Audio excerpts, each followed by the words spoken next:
Pemirsa, temuan minyak goreng kemasan merek Minyak Kita yang tidak sesuai dengan takaran yang tertera di label kemasan menjadi sorotan. Menteri Pertanian Andi Amran Sulaiman juga mendapati harga minyak kita dijual di atas harga eceran tertinggi. Lantas, mengapa minyak kita ini bisa beredar dengan takaran yang tidak sesuai? Sejauh mana pengawasan terhadap distribusinya?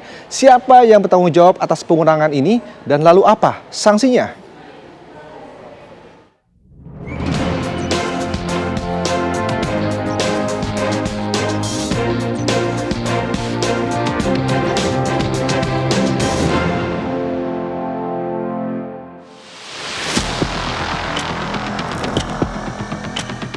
Tuntut mereka seberat-beratnya, karena kenapa? Kalau mereka tidak dituntut seberat-beratnya atau kita melakukan pembiaran, itu sama dengan beternak kejahatan.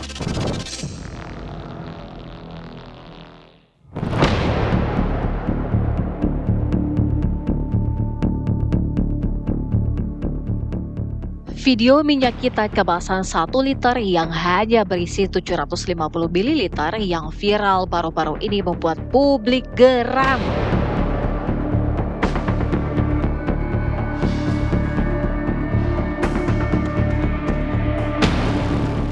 Apalagi dalam sidak yang dilakukan Menteri Pertanian Amran Sulaiman di Pasar Lenteng Agung, Jakarta beberapa waktu lalu, kondisi serupa ditemukan.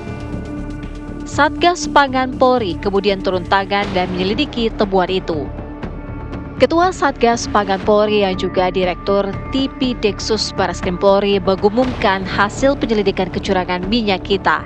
1 orang ditetapkan sebagai tersangka. Tersangka merupakan pemilik sekaligus kepala cabang dan pengelola PT ARM.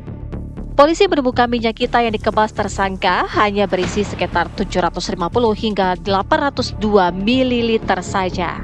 Dalam perkara ini, penyidik telah menetapkan 1 orang tersangka, yaitu inisial AWI, yang berperan sebagai pemilik maupun merangkap sebagai kepala cabang sekaligus pengelola lokasi tersebut yang berada di TKP Jalan Tol Iskandar nomor 75 RT 01 RW 19 Kelurahan Sukamaju, Kecamatan Cilodong, Kota Depok, Jawa Barat.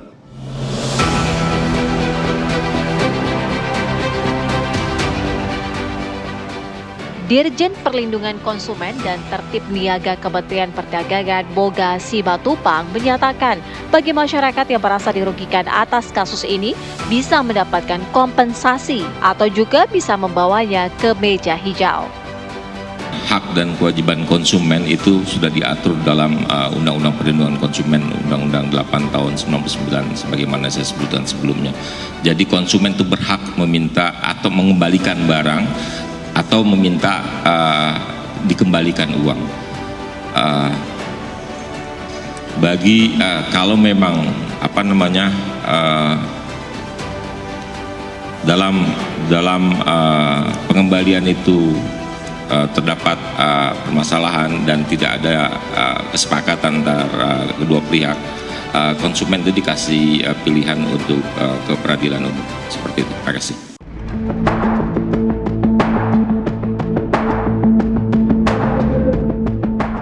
Sebelumnya, polisi merilis 3 perusahaan yang memproduksi minyak kita. 2 perusahaan di Tangerang menjual di atas HET, sementara 1 perusahaan di Kudus telah tutup.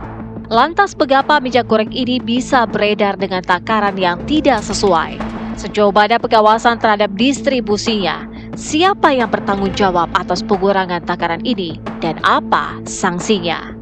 Karena ini kelihatannya bukan baru, bisa saja sudah agak lama ini beredar. Jadi ini memang sudah menimbulkan kerugian pada masyarakat kita. Bagaimana supaya mengembalikan kepercayaan masyarakat? Sederhana, tegas melakukan penindakan, tuntut mereka seberat-beratnya. Karena kenapa? Kalau mereka tidak dituntut seberat-beratnya atau kita melakukan pembiaran, itu sama dengan beternak kejahatan. Ini akan bertelur lagi, beternak lagi, beranak lagi kejahatan ini.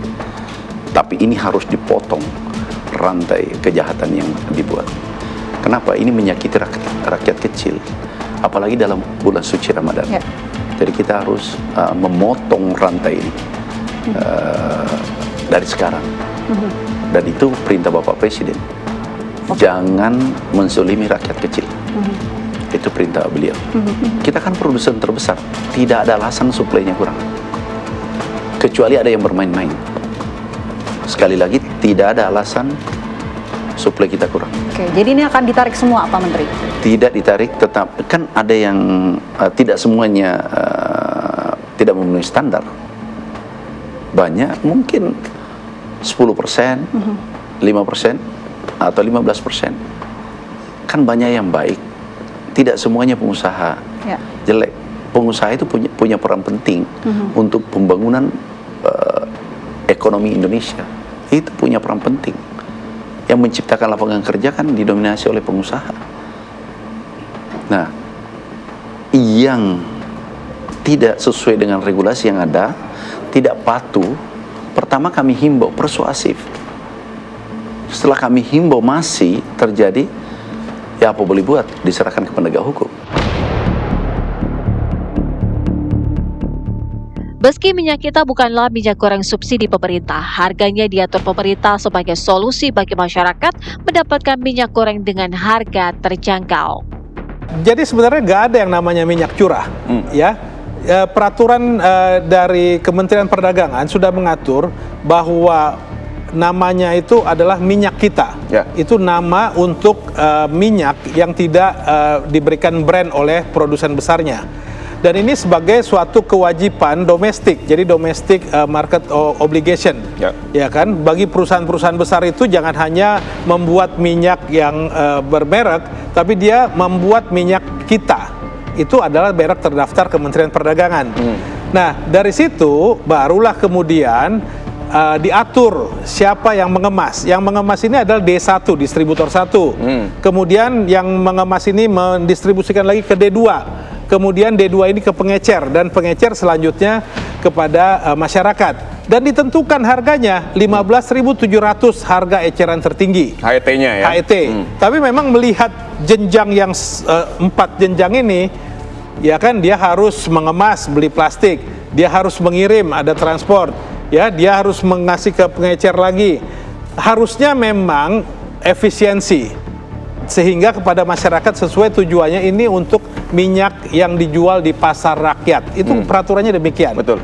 Jadi ini disalahgunakan, ya. Minyak-minyak yang dibeli secara curah, ya, itu disalahgunakan oleh oknum-oknum. Dan saya sudah melakukan pengecekan, yang dicurigai oleh polisi itu masuk ke dalam list yang distributor 1. Jadi di dalam list yang ada di dalam SIMIRA, Sistem Informasi Minyak Curah, oleh Kementerian Perindustrian, itu sudah ada distributor 1 namanya siapa aja terdetek. Dan ini yang berapa perusahaan ini masuk di distributor 1. Artinya dia di dalam perusahaan yang mengemas. Jadi dia menerima ribuan ton minyak curah dari perusahaan besar, kemudian dia mengemas plastik maupun botol plastik, baru kemudian dia distribusikan lagi. Nah, disinilah mungkin praktek-praktek kecurangannya terjadi. Tim TV One mengabarkan.